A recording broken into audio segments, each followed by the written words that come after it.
it's the late 90s, or maybe it's the early 2000s, and I'm going to Fantasiapelit in Helsinki, Finland. It's a local gaming store, it still exists. I'm going there to pick up some Games Workshop stuff, maybe the latest issue of White Dwarf, maybe some stuff for Gorka Morka, maybe Fantasy Battle or some paints or whatever. And I see BattleTech on the shelves. Year after year, it's always there, and I always think that game does not look good. It looks weird. Like with the hexes and everything, that looks just kind of weird. And the miniatures, man, the miniatures, I can't get over the fact that the miniatures are pretty crappy. And I think I can't play this game that has miniatures that look so bad, so awkward. If I can play Games Workshop stuff, like these miniatures, Games Workshop stuff, man, this is cool. This looks awesome. It's got detail, dynamic poses and everything. But I can't get into BattleTech because it looks awkward and weird and bad to me. Now, it's 20 years later, 25 years later, and I'm playing exclusively BattleTech, having given up on Games Workshop many, many years ago. And it is because of the miniatures, of the new sculpts. We'll talk about that a little bit later. But as I got into BattleTech and I started painting miniatures again, I also got interested in the history of BattleTech and its miniatures. And I've been looking at stuff online. I want to get some vintage stuff here. And I did score something quite interesting. It is this Mechs box.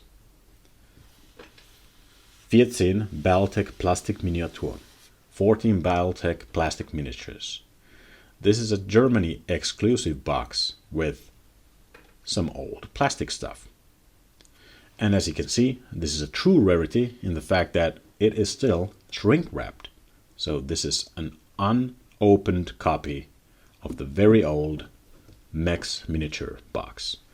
This box is almost as old as I am. It was released in 1992, so it's 2 years younger than I am. Let's have a look at this box. So I believe the cover art is reused from one of the older editions of BattleTech, maybe the second edition. The other side has some text in German. We've got 760 Tonnen Kampfgewicht, which means 760 tons of fighting mass. Diese Box enthält je eine Miniatur der folgenden BattleMech-Typen. This box includes one of each miniatures of these BattleMech types. Heuschreck, that's the locust. Hornisse, I believe that would be the stinger. Wespe, that's going to be the wasp. Feuerfalke, Phoenix Hawk, I think. Dunkelfalke, Shadowhawk. Greif, that's going to be the griffin.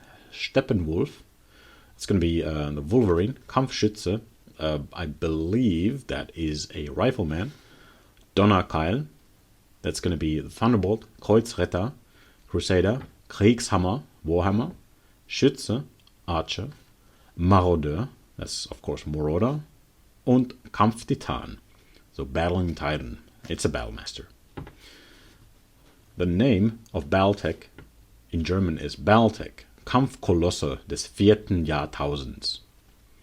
So it's fighting colossi of the 4th millennium. Let's unbox this guy.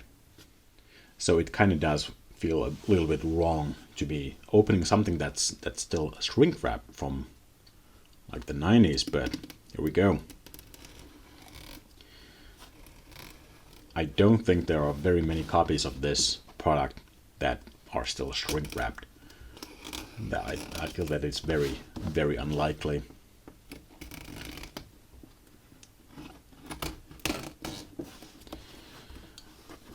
Alright, plastic, we'll put that to the side.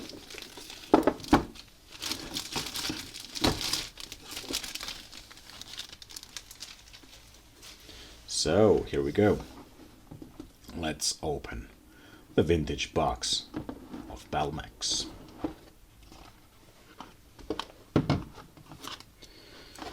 So these guys come in a sprue, or two of them actually. I'll just open the plastic bag here as well. So, as mentioned, two sprues. This one has 6 mechs, and this one has 8. Let's start here on the bottom with the Phoenix Hawk. As you can see, unlike the current ones from Catalyst, these guys do have to be put together in part. Some of them are one part, but for example, the Phoenix Hawk here does have its, I believe, its jetpacks. The Archer is one piece. We got a Wasp. And we have a Battle Master. Let's turn this guy around. We have a Locust that has to be put together with its other leg here. Next to the Locust we have a Stinger. We got the Thunderbolt, looking very blocky and weird compared to the new one. And we have the Griffin with a detachable backpack. That is the first sprue. Let's have a look at the other one. On the other one we have a Shadowhawk, again with a separate backpack, and it's AC5. We got a very slim looking Crusader. We have a Wolverine. We got a Rifleman with separate guns for it. Let's flip this guy around. We have the Marauder, which comes in 2 parts. Poor Marauder, been cut in half here. And finally we have the Warhammer, also with separate arms, so you can pose it a little bit. I'm sure you've already noticed these guys are going to need a lot of work.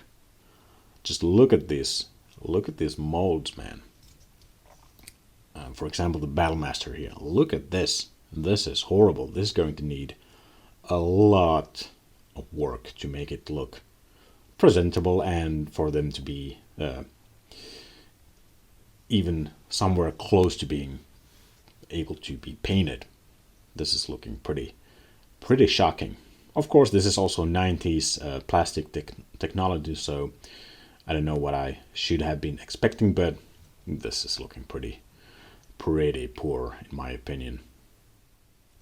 Anyway, I will be cleaning these guys up and putting them together, and when I'm done we will have a look at these miniatures and also talk about what I want to do with them. Okay, just gotta show the kinds of bullshit I have to deal with this when it comes to these guys. When I'm trying to clean this up, I basically have to go all around through the model here, and they have these holes on the back. And for the Shadowhawk, of course, you've got the backpack, so you'd think that maybe, you know, it's got many holes, but backpack's gonna cover it. Well, the backpack only has one peg. It goes in the middle. And I guess the Shadowhawk just has a huge hole on the butt.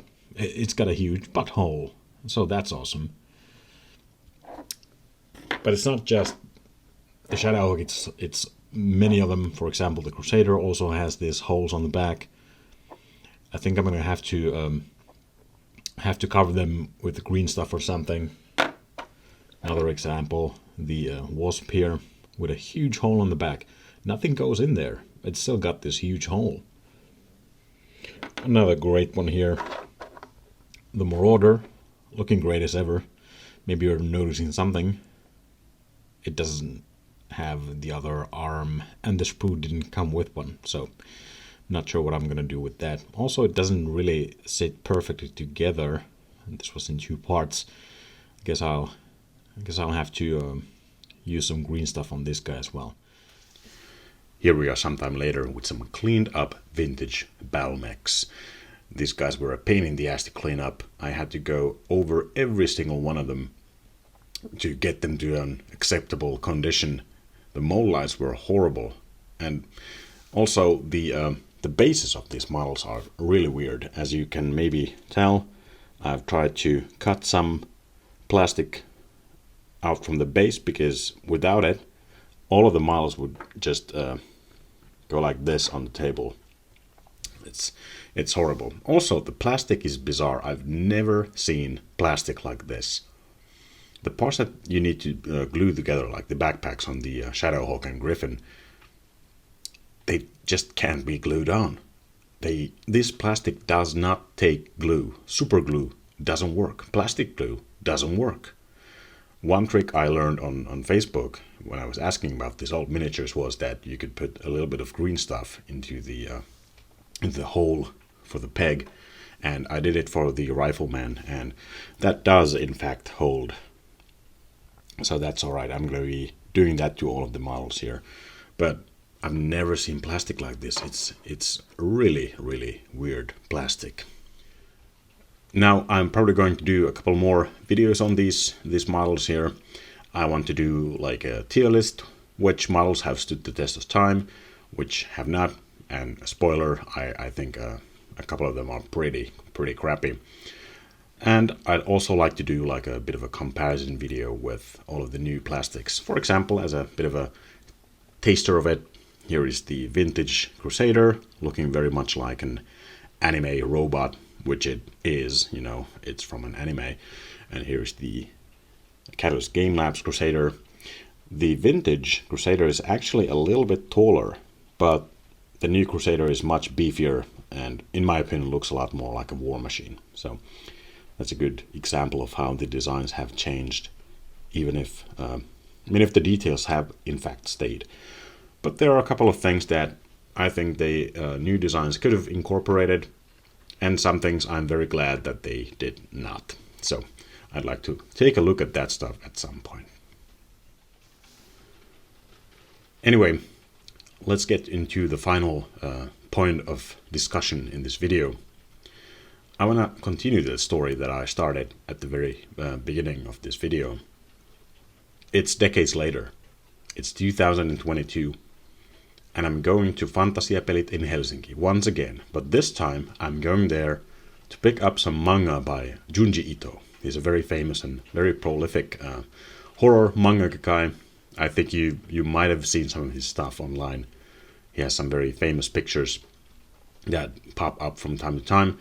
Anyway, I'm going there and I see some miniatures there, and slowly I start thinking, yeah, maybe I should get back into miniatures. And Junji Ito has a very big catalog of books and stuff, and he has his own section in the manga shelf in Fantasiapelit.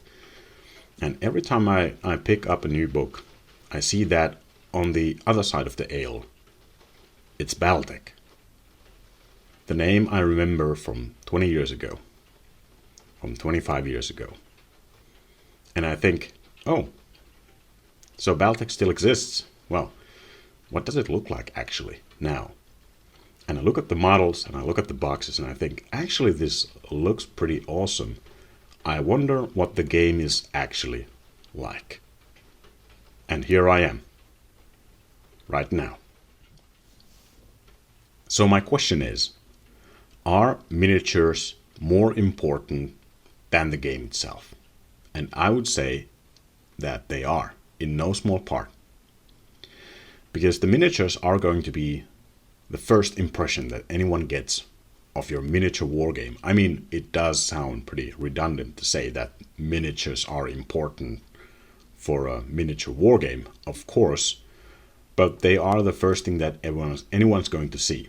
And if your miniatures look bad, people aren't going to think, oh, I want to paint that and I want to put it on the tabletop and see how it plays. People see cool miniatures. They see that awesome orc war boss, or they see, maybe they're interested in history and they see nice World War II miniature tanks, and they want to know, what is it like painting these things up and putting them on the table? That's what they're going to think.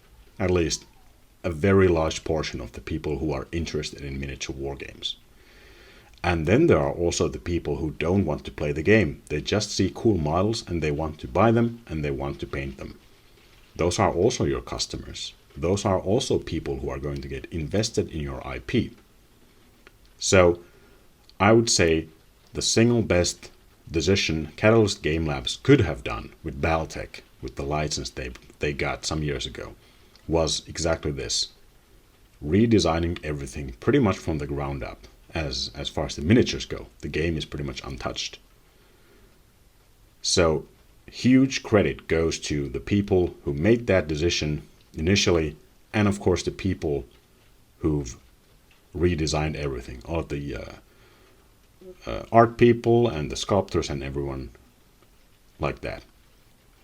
They deserve the credit for bringing BattleTech back. Of course, BattleTech always had an audience. It always did have its players, but it does seem like that BattleTech is living a new sort of renaissance right now. People are more interested in it than in many years. Maybe BattleTech doesn't have like an animated series right now, like it did in the 80s or 90s, but people are getting interested in BattleTech. It's affordable to get into. The models are awesome, and the game is good, and people are buying. And that really is thanks to the designers who made these miniatures come to life once again. Of course, it does help that BattleTech is a good game, but you need awesome miniatures for people to want to find out if the game is good.